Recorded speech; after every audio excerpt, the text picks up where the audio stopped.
ہماری تاریخ کا بہت بڑا نام ہے حضرت سیدنا عمر بن عبد العزیز رضی اللہ تعالیٰ، اس امت کا پہلا مجدد ہے، مجدد جو تجدید کرتا ہے، جو دین کو زندہ کرتا ہے۔ اللہ نے اس کو وہ روحانی طاقت عطا کر رکھی ہے۔ اس امت کے پہلے مجدد ہے حضرت سیدنا عمر بن عبد العزیز رضی اللہ تعالیٰ رحمۃ اللہ علیہ۔ اسی نے اور ان کو تاریخ نے عمر ثانی بھی کہا، دوسرا عمر۔ اتنی باکمال شخصیت تھی، ایسا زبردست لیڈر تھا حضرت۔ کسی نے پوچھا کہ حضرت آپ کیسے یہاں تک پہنچے، کیسے بن گئے، یہ مقام یہ مرتبہ کیسے ملا؟ آپ نے فرمایا میرے والد اور میرے استاد کی وجہ سے۔ اس کی حضور وہ کیسے؟ فرمایا میرے بچپن کے دن تھے، میں اپنے گھر میں نماز ظہر کی تیاری کر رہا تھا، میں نے وضو کر لیا، میں نے اپنے سر میں تیل ڈالا اور میں شیشے کے سامنے کھڑے ہو کے اپنے بالوں میں کنگھی چلا رہا تھا، تو مجھے اپنے بال اتنے پیارے لگے کہ تھوڑی دیر کے لیے میں اپنے بالوں کے حسن میں گم ہو گیا۔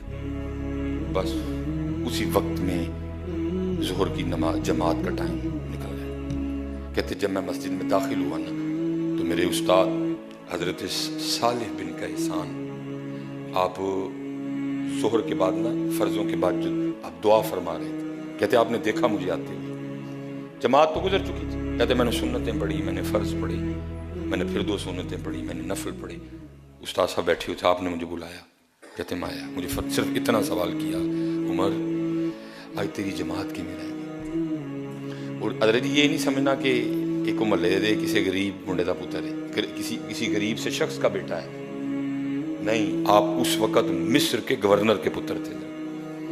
اور اس دور میں حضرت جی جو گورنر کی پوزیشن ہوتی تھی وہ مالک ہوتا تھا شہر کا، اور مصر کے گورنر تھے اس وقت۔ آپ کے والد گرامی مصر کے گورنر کا پتر، جماعت کی میں رہ گئی۔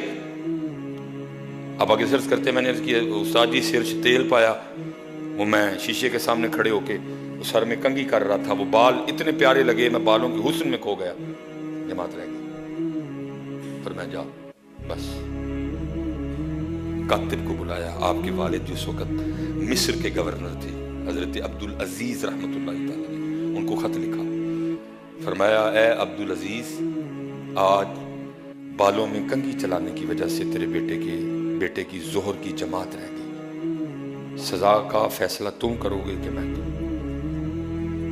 خط باپ تک گیا، باپ خوش ہوا، رویا بھی، یا اللہ میرے بیٹے کو ایسا اعلیٰ استاد عطا کیا تھا، اس کو میرے بیٹے کی تربیت کے حوالے سے اتنی فکر بھی ہے کہ اس کی جماعت کیوں رہ گئی۔ آپ نے پہلے آپ کے استاد کا شکریہ ادا کیا جو واپس خط آیا، اس میں آپ نے پھر لکھا، آپ نے فرمایا جماعت رہ گئی بالوں میں کنگھی ہونے کی وجہ سے، تو پھر اس کی سزا یہ ہے کہ اس کی ٹینٹ کروا دو، نہ رہیں گے بال، نہ چلے گی سر پہ کنگھی اور نہ چھوٹے گی جماعت۔ آپ فرماتے اس والد اور استاد کی وجہ سے میں عمر سے عمر ثانی بن گیا، اس استاد اور اس والد کی وجہ سے میں یہاں سے وہاں سے یہاں تک آ گیا۔